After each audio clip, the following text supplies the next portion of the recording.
I appreciate. First, I'll have to tell you, I mean, is this not the most beautiful patriotic sight you have ever seen sitting behind us? So I have already told Dennis I want to be him when I grow up because he let me achieve a bucket list. I have been in a combine simulator before, but I've never actually been able to drive one. And so we were able to do that. And, you know, I will always say food security is national security.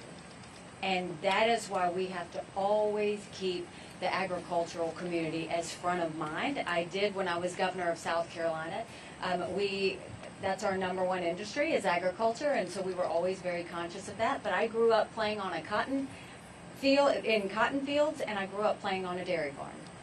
And I grew up in a rural area, 2,500 people, 2 stoplights. But this feels like home. Because even though we didn't know what we didn't have, we took care of each other. It was neighbors taking care of neighbors, and I feel that here, I see that here. And so, you know, what I'll tell you is that now I see how hard things are. You know, I wish you the best of the harvest season. I know y'all are kicking it off, and so prayers and blessings for you to have a good season, but I also know that you've been without some rain. And you know, rain in South Carolina, we never complained when it rained because we knew it was a blessing, and it was a blessing to our farmers. And so, you know, certainly everybody needs to be praying for rain for Iowa because that's a good thing for our farmers. But I also know how tough it is. I mean, farmers are survivors, always. They're the ultimate survivors because no matter what Mother Nature throws their way, whatever they have to overcome, they do it. But it's harder for you now because inflation affects everything. I mean, you're feeling it in the interest rates, you're feeling it in the cost of supplies, you're feeling it in everything, and people are feeling it at home in the grocery store because it just goes forward. And so, you know, we know that times are tough. We know that the regulations between the water bill and the EPA and everything else that kind of comes your way, we know it keeps things tough. But just know that, you know, I hope everybody here remembers that, you know, our farmers, to me, they're essential workers. We have to have them because I'll tell you right now, the reason China's stealing our seeds and our technology is because they don't want to be dependent on America. Our job is to make sure that we are dominant when it comes to agriculture so that China's always dependent on America for their food. But I have talked enough, so now I will turn it back over to you, and we'll have a great conversation. And please feel free to step in or anything you want to teach me, tell me. I am all ears. Great, thank you, Ambassador. Bob, maybe we just start with a brief introduction, just go around the table and end up with Norland over here. Okay, Bob Bowman here. I am local farmer in this area, around this area. I have, my experience has been with national corn growers and the state corn growers. I've got about 30 years in on those. My focus, and I'm sure you will key right in on this, has in the past has been in 2 areas. One is trade, and the other one is research. And on the trade, it's like real estate. You know, they say it's location, location, location. I say it's trade, it's trade, it's trade. And by that I mean market access. We have to have market access and the trade agreements to go with. I might have us just introduce ourselves, 20 seconds. Okay. Maybe what we'll do is, so we're going to have you introduce yourself in 20 or 30 seconds, and then we'll kind of start out with the questions after that. Thanks. Austin Harris from Appanoose County, 6th-generation farmer, serving the Iowa House of Representatives, and proud to be supporting your campaign for president. Chris McCullough from DeWitt, Iowa, independent pork producer, and work with other independents marketing their pigs. I'm John Maxwell. I have a robotic dairy where we milk about 240 jerseys. I'm actively involved in both state and federal with dairy. Due to be part of the federal milk marketing order. I'm to testify here in a couple weeks. Also serve on the County Board of Supervisors, so a lot of government interaction on the grassroots, the very grassroots level, and also serve on the school board with the North Scott School District, and we're just putting up an $18.5 million project where we're trying to get folks to come out of the high school and be employed in a lot of different of the trades areas, especially agriculture. And I want to acknowledge my wife, Joan. We just got through hosting our first Ukrainian who came in about a month and a half ago. We would have been part of that, but we're over here. So we're glad to have you here and glad to talk. Don Swanton from Goose Lake, Iowa. I own and operate an ag service up in the Goose Lake area, so thank you for coming to Iowa. Ambassador Haley, it's great to have you. I am Julia Campbell, 7th generation here on our farming operation. I am the daughter of Dennis. We appreciate you coming out to our farm. Recent Iowa State graduate in agricultural business and economics, and now working in the agricultural industry. Excited for that next generation of agriculture, all the way from our grandpa's tractors that are sitting behind us, the antique tractors we have here today, to the multiple generations, which is now at the 8th generation today on our farm. And can I add, was the president of, was it student government? Absolutely, go Cyclones. At Iowa State, so. Chris, go ahead. Hi there. I am State Senator Chris Knoyer. I represent this area in the Iowa Senate. I also serve as the statewide chair for the Nikki Haley campaign for president, and I'm proud to do so. I serve as the technology chair, so when you talk about cybersecurity and agriculture, that is something that is very interesting to me, and I just want to welcome you to my district in the Iowa Senate. Hi, I'm Nancy Hughes. I work for a local ag business and was also recently thrown into a larger role with the farming operation with the passing of my husband.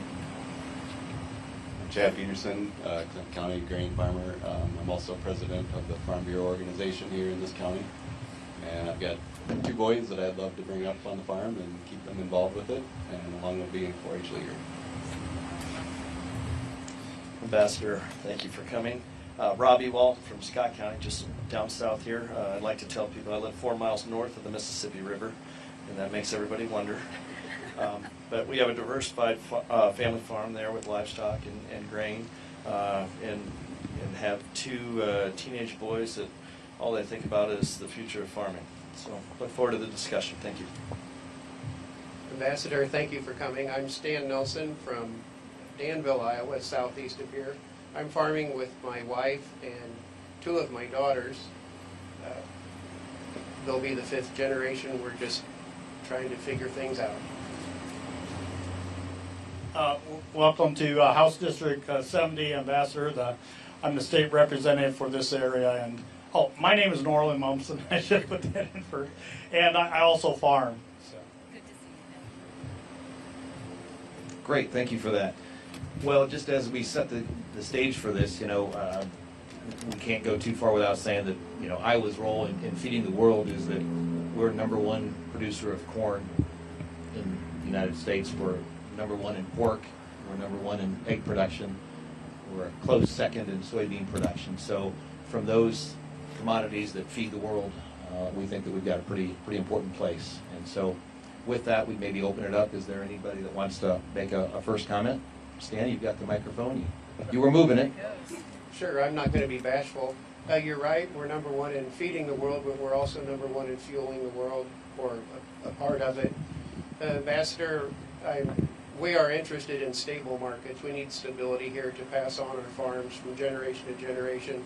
And part of that is E15 and biofuels. Wondering what your positions are on year-round E15 or unleaded 88. So I'm in support of E15 year-round. And, I'll tell you, when you talk about stability in farms, that means consistency. And I think having E15 year-round is important, but I also think we have to look at it from an energy perspective. We want an all-of-the-above energy approach. I think that's the way to move forward, to make sure we're dominant, to make sure we're strong.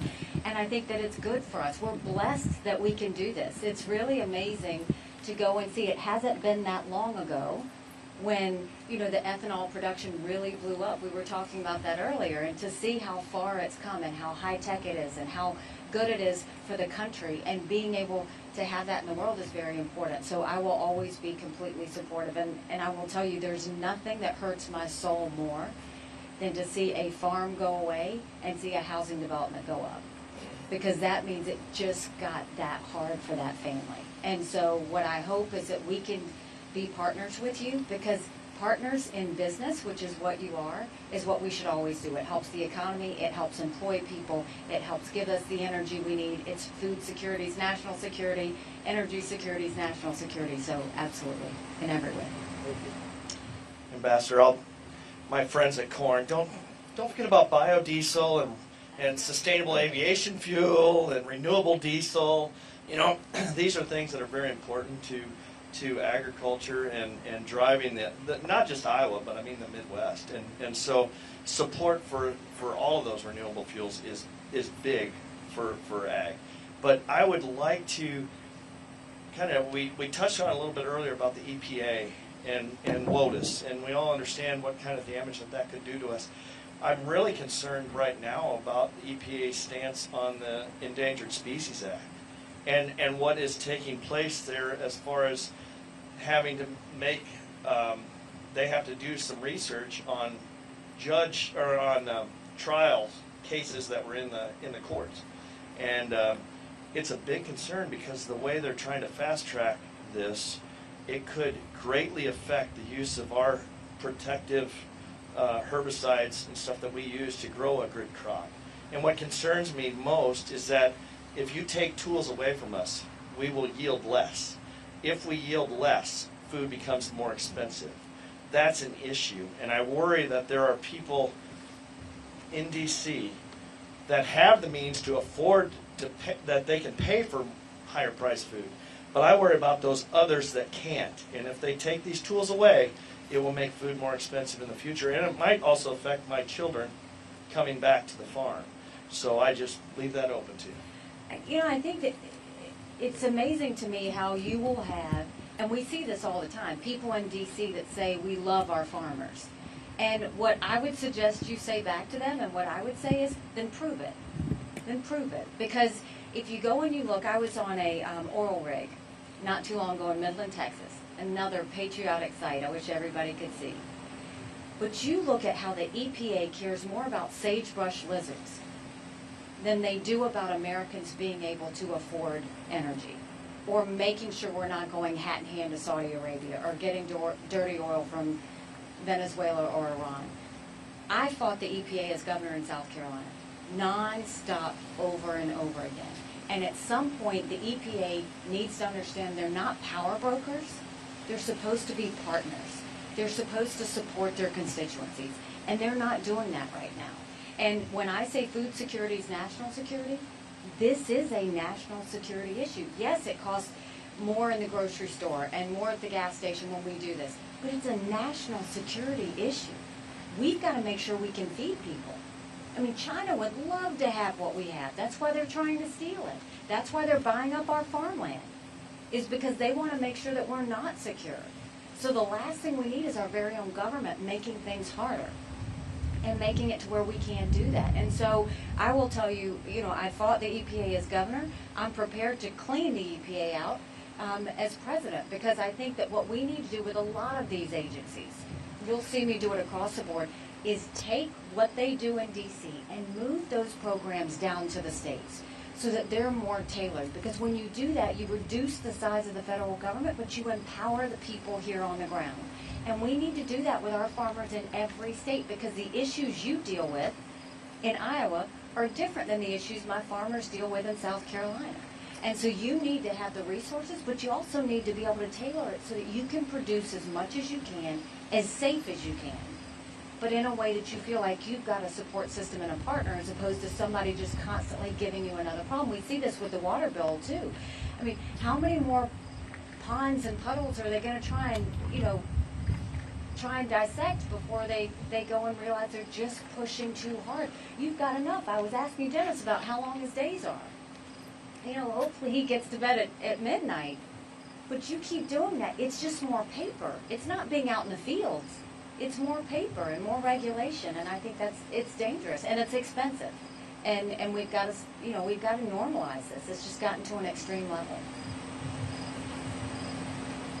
I think we had Bob and Stan and Rob all talk a little bit about both the corn and soybean processing and how we want to bring that back for the soybean. I mean, we talked a little bit that we take most of our soybeans today, we put them on a boat headed through River Valley Co-op, where Nancy works, and we'll take them and put them on a boat headed down to the New Orleans, and they'll go on an ocean-going vessel through the Panama Canal. And today they're being processed over on the Southeast Asia coast, and we want to bring that processing back here to the United States. And so I think that's where all of our market access work and development needs to be focused on. So Well, and thank we you. talked about the younger generations too, and I would always in South Carolina try and encourage, I was also a member of 4-H, but I would always encourage our kids to realize there were cool jobs in agriculture because they've become so high-tech and so advanced, and they really are great jobs. But, you know, Dennis and I were talking about, even if the younger generation wants to get involved in it, like I love that generations pass it down, but let's say new people want to get involved in it.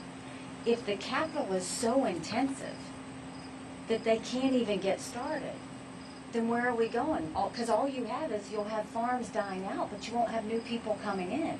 And we want farming to not just be a dying industry, we want it to be a vibrant industry. But you've got to look at that all the way around to make sure that we're looking at the entire atmosphere of what the farming and agricultural industry is becoming.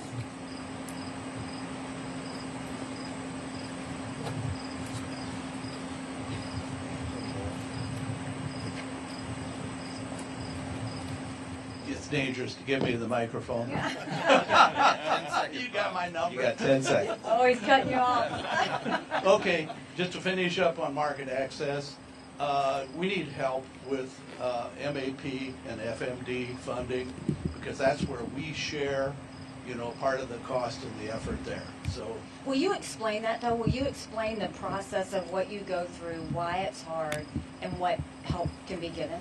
well, one example, I've been affiliated with the Meat Export Federation and the U.S. Grains Council both, and both of those utilize government share money from MAP, which is market development money, and the foreign market development. But anyhow, we need continued participation from the government because it all comes back to the government, you know. And I won't. We've done huge amount of really good work in those areas, both in the meat exports and the grain exports. The other thing I'd touch on before I pass it off, research, and that's the same way we do a lot of in-house research from our state level and our national level, and we need the participation from the federal government. So. Agreed. And you know, that really is where the Department of Agriculture should be focused. That's where our federal agencies should be focused on what research they can give to you, how you can be more efficient, how you can be more effective, what the new things are that they could start introducing you to instead of heavily regulating. Because right now, you don't have time to really focus in on the research, and we don't have enough entities that are bringing that new research to bear. What we have is great. That's why China's trying to steal it. But to stay in front of it, we have to keep moving with the times and changing as that happens as well. I would be interested, what's the insurance situation in farming now? In terms of loss of crops, but also, you know, obviously weather damage, we know what that is, but in terms of loss of crops and the restrictions they have with that, what is the insurance situation? So you're talking crop insurance? Yes. So, you know, I think if we're going to move into Farm Bill, I mean, I think everybody here at the table would say we need to have that crop insurance, that subsidized, you know, we have skin in the game. We're paying a large portion of that premium, but I think we need to make sure that that is secure in a new Farm Bill. And you have that already, though. You have crop insurance. We utilize that, and it is in our operation, and I'm sure everybody here, it is a tool that we use to market and to be able to get higher value for our commodities that we're growing because we're protected. We know we have that coverage, so it makes us a little bit better marketer. But another thing that's coming up that is a concern of mine, and we're seeing it now is just our property insurance and reinsurance in this state. You know, this state now is sitting about second behind Florida in losses, I believe, and we start looking at what those. I think in Iowa, we're setting the insurance companies up to fail the way it looks because of the amount of storms and weather events that we've been having come through. It's really starting to affect us. And when all of us go around and go for our insurance renewal, don't let it surprise you if it's 50, 60, 70% increase in premiums. And the strength of, and we, because of the hurricanes we would always have in South Carolina, the strength of your insurance backing is so important. And there's certain decisions you can make as a governor primarily that you can make to bring stability and consistency to that. It's so important because you don't want 1 year of insurance rates to go so sky high that you literally are trying to decide whether you stay in business or not. And I think that if you're not careful about how you do your insurance reforms and programs, that can happen. A comment on how we got here. The drought of '88, there was no insurance really to be had, and the federal government ended up paying the farmers a whole lot of money. And so in that revision, the insurance pot came along to make it so if there is a drought, the federal government doesn't have to bail us out. It's more of, hey, you pick the level that you're at, whether it be 95, 85, 75%, whatever, and you would be able to be made whole through that. Otherwise, 88 comes along and there's nothing to save us. You've got a whole lot of farmers that can't afford to put in the crop for the next year. And do you decide that at the start of We every do. season, We what do. the percentage is? Yeah, we decide the percentages, and the yields are based on an average from your past years. And I'm assuming the premiums go up and down based on what yields you pick. That's right. Got That's it. right. Ambassador, insurance means different things to different people. What it means to Dennis or myself is one thing, but then the generations coming up, it allows access to capital. They can go to the banks for capital and operating loans or machinery loans, and that gives the financial sector a little confidence that if there is a hiccup in production, that we're still going to be in business. It's very important for the stability of agriculture. Stan, on that note, ensuring that future generations of agriculture can continue to be involved. We've seen not only a consolidation of the ag industry from making things, equipment on the fields more expensive, but it is that it's crucial to have access to low-cost capital, not only today, but for generations to remain viable in operations in the future. Would you talk to us about some of the inflationary times we're seeing now, ways that we can ensure that that cost of access to capital is something that allows people to stay in the game and stay afloat another day? I think, so this is the accountant in me, because when you start talking about that, you're singing my song, right? I think that you look at the economy and you look at the debt, and, I have always said it pains me to say this, because I think that the Biden administration has sent us down this rabbit hole of socialism, but our Republicans haven't helped us out either. I mean, you look at their spending, you look at the debt, the loss of mission has been left, because, what we always focused on in South Carolina was your economy and your businesses, small businesses, farmers included. Small businesses are the heartbeat of your economy. So you look at them as your partner. If they're healthy, your state's healthy, your country's healthy. If they're not healthy, then nothing's healthy. And what we're seeing now is we don't have the energy production we should be having. And so we're seeing inflation go up. You now have had, because it was such a flush of cash into the economy, you saw that all of a sudden interest rates have gone up to where no one can afford, buying a home or getting a loan or doing anything because it's gone up. All of those things have basically caused us to spend more money in the grocery store, more money at the gas station, unable to buy homes, unable to get decent loans for small businesses, and so we're all feeling the price of that. And the only way to fix this is to, one, acknowledge that both parties have been part of the problem, and that we're going to seriously work on getting to the solution. The way you get to the solution is you have to stop the spending. They can't keep spending like drunken sailors. They just can't. You have to stop the borrowing. If 8% of our budget is interest, we have to stop the borrowing. All of you balance a budget every day. You have to. You have to balance a budget in your businesses. I had to balance a budget as governor. Congress is the only group that refuses to balance a budget. We've got to get past that. And then we need to reduce the size of the federal government by sending all of these programs down to the states. If we do it through block grants, you really are adding, it's economic development. When I look at farmers, I think of economic development, because at the end of the day, that's what I did every day, all day as governor. That's what I'll do every day, all day as president. It's not just, oh, your business is here. I want to sell the produce that you're making, that you're growing. I want to make sure that not only do we have enough in America, but we're selling it overseas and you're getting good dollars for it. That's the goal of what a president should do, is not just make sure that farmers can survive, but make sure that farmers, like, that is a massive economic development boom. Because that really is where we need to take it. We have the ability to do it.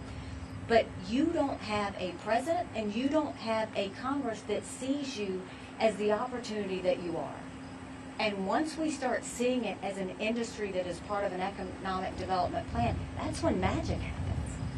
And so that's the way I think we have to look at it. But we've got to speak some hard truths in getting there. And we'll do that. We'll get that done. We always talk about capitalism being the greatest wealth-generating concept in the history of the world. And as we take away those liberties and try to put them under the larger and ever-increasing scope of government intervention, if we want to say that out here, that concerns us. You know, capitalism has lifted up more people out of poverty in the history of the world.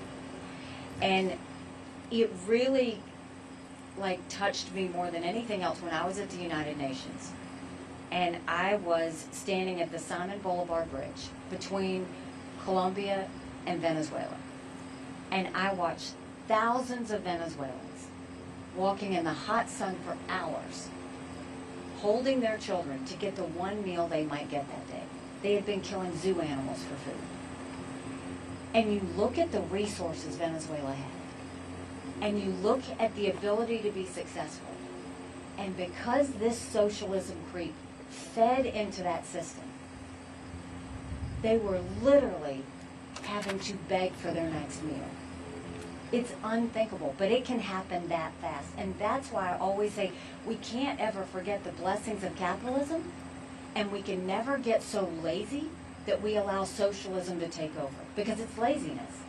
When you say, I don't want to work this hard, or you say, but I want it to because they did it, whenever you try and even the playing field, Or you remove risk. that's exactly right. All you're doing is being lazy, but you're taking away all of your freedoms in the process. And I wish everybody could have been on that bridge and seen what I saw. Because if they saw it, they would do whatever it took to make sure that we were strong when it comes to capitalism, that we were strong when it comes to freedom, and that we rewarded risk, and that we rewarded hard work. Because it's a blessing that we have that every one of those countries at the UN would have loved to have. Earlier this week, Ambassador, we saw President Biden say that he is not interested in containing China when he was on his trip. I think farmers in the state have a complicated relationship with China. We obviously rely on them to buy our goods, but at the same time, we see them buying up farmland, stealing intellectual property, not living up to their agreements. In those comments that President Biden made, it kind of revealed that not only doesn't he not really understand the problem, but doesn't seem to care about it. What would you do differently? I mean, I think what you saw were the Chinese were high-fiving after that comment. That's exactly what they want to see. You know, they're not buying up our farmland because they think it's pretty. They're buying it up because they're food insecure. And so they want to go and figure out how you're doing what you're doing. They want to steal your technology. They want to steal the seeds. And they want to make sure that they slowly creep in and take away your farms so that we would be food insecure, dependent on them. That can never happen. And so the way we do it is, instead of them having 400,000 acres of farmland, we shouldn't sell them one more part of it, but we should take back everything that they bought. I mean, you feel it. The Chinese bought the largest pork producer in the country with Smithfield. That's a serious issue. We should never have allowed that to happen. But we better start paying attention, because they're not just doing that here. They're doing that everywhere. And for Biden and company, all of his cabinet members, And we saw 4 of them. The more that China would beat us up, the more a cabinet member would go and appease them.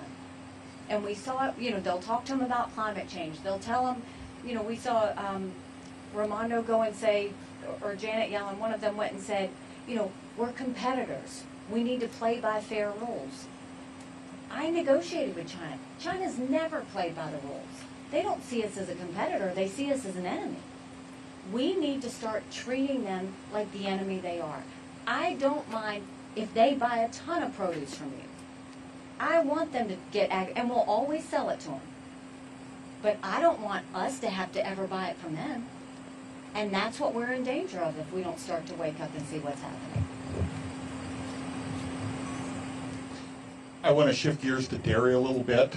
There's some issues with labor and also with the whole border. You can comment on that, and also the milk marketing for labor, or milk marketing for dairy.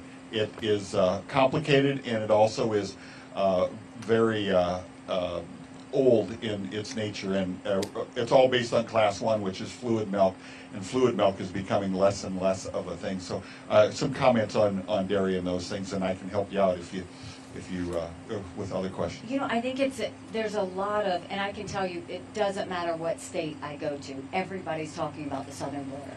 And you go to New Hampshire and they're talking about the northern border. And so it's affecting everybody's lives, from whether they're feeling it in the schools, whether they're feeling it in crime, whether they're feeling it in the fact that, they don't know who's coming over here. It's a real issue, and we have to close the border, and I have said many times, how we'll go about doing that. I think that's important. But it's not an either or. You can close the border and fix the immigration system at the same time. It's not one or the other. We actually have to do them both simultaneously. And when you look at our immigration system, it's completely broken. It should never take 10 years for someone to become a citizen here, ever. But for too long, what you've had is different administrations have always done immigration based on quotas. So we'll take X thousand this year, we'll take X thousand next year, and then they just go and fill the quota and they're done. The way I want to do it is by strategy. Go to your businesses and say, what do you need? So think farming, think construction, think tourism, all of those that are always having to go outside to get workers. First, make sure we get those first, because then you're building your economy.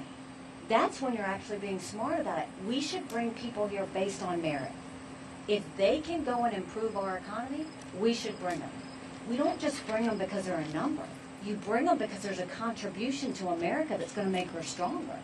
And so that's the focus that we have to have. You've got too much bureaucracy, you've got too much paperwork, and you've got too many people not doing enough. And I'll add this, there are 17 of our 24 federal agencies that aren't even completely back to work yet, after all of this time. And so there's a serious work problem that we have, but we have to start seriously looking at the solutions that we're going to have.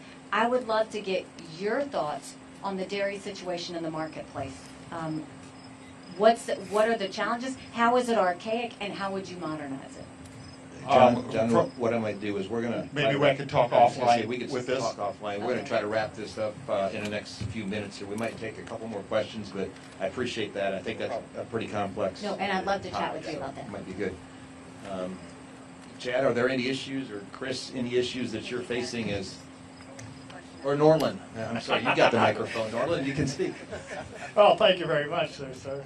Ambassador, and we've brushed on the farm bill here, and one of the major parts of the farm bill is cost share programs for conservation and water quality, which Iowa is involved with greatly too. And one of my responsibilities at the Capitol, I'm chair of the Ag and Natural Resources Appropriations Committee, and one thing I'm seeing is a lot of the programs, it's based on money. Basically, if there's money there, we'll Welcome do this to DC, many. right? That's what DC's all about. What I think right now we're at a crossroads. There's edge of field practices like wetlands and buffer strips and stuff like that, which basically at the end of the day don't benefit the farmer, but basically benefit society, which I think is important that society partners with that. But some of our things like our cover crops and things are still tied to dollars that you can get at the office in DeWitt, and that controls a lot of the acres. And Bob touched on it, is research. I think, like I said, we're at this crossroads where we need to do the research to show that these infield practices benefit the farmer. They benefit Dennis and Bob. And if farmers can make a couple extra bucks doing something, they won't come to the government office for the money. They're going to do it because it makes them money. And I think that's where we're at, is to try and put a value to their bottom line. And it'll, you know, like I said, I think it'll change the dynamics of where we're at when it comes to soil health and water quality. I think we need to modernize the whole process, right? I mean, when's the last time we actually saw some movement in that? And I think we have to modernize it. And in order to modernize it, it is one of those things where you have to look at any of the formulas and change them with the times, but also take into account, start looking at it, instead of looking at it as aid, look at it as economic development. And so then you can change the parameters of make sure there's accountability. I mean, look, everybody wants clean air, clean water. All of us believe in that. We're always going to fight for it. But make sure that it's a system that allows for progress to be made. And make sure there's input and investment by the people that are doing it. Don't just tell them what you... That's the hardest part about taking government money, is all the strings that are attached. You're doing more work by taking the money that you don't always get a return on investment for the money that you take. And that's what they don't realize, is a lot of farmers and a lot of businesses, frankly, know that there's dangers in taking federal money because you end up having to do so much more in the process to do it, and you wish you wouldn't have taken it. So I think that we have to modernize the whole process in terms of how we do that. And I also think what's important as we go into the next administration is have farmers at the table, real farmers, not pretend farmers, real farmers every day that know what it takes, that know what's happening, to be at the table and have some tough negotiations on what we need to have. Not just give you everything you want, but have tough negotiations on what do you need from government, and what can government do to support you, and what's our plan for selling what you're growing, so that we're making sure we're selling more of it and that it's happening more effectively and more efficiently in the process. I just think there's a bigger conversation. We can tweak these bills all day long, but I think we're missing the overall conversation of how we're going to take farming to the next level, because that's where we are. I mean, if I'm talking to kids about these are great farming jobs, your kids are going to want to know, but where's farming going? What's the future of farming? Is it going to, is it going to be the same industry they've seen their parents and their grandparents struggle through? Or is it going to be a booming industry where they're like, I could be really successful at that? We got to show them that they can be successful, but we've got to create the environment to do that. Nikki, thank you so very much. I think we might, Chad, did you have? I want to thank you for coming to Iowa and sitting down and listening to us farmers. We're a very small percentage of the population, even though it's a very big part of the economic side of the U.S. It's hard to get our thoughts and concerns out to the government and then actually to do something about it. So thank you for being here.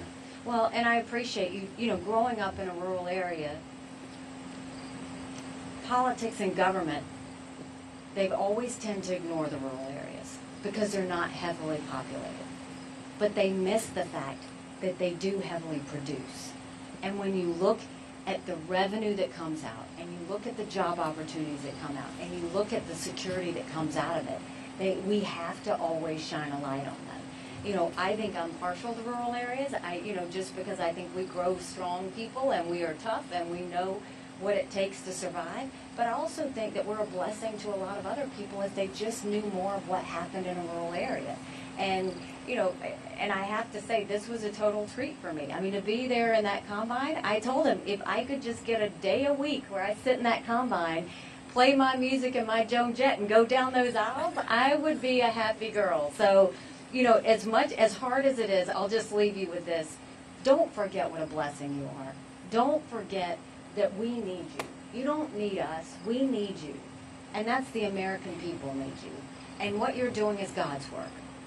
And in order for us to protect God's work, is we have to have a healthy, good, strong conversation. Not of one where you're begging, but of one where we're saying thank you tell me how we can do this better. And that's what I promise you we'll do for you. Thank you. God bless you all. Appreciate y'all coming out today. Thank you so much.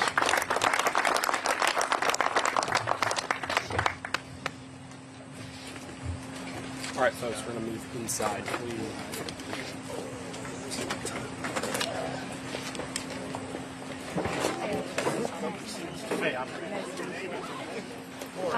you want to just hang?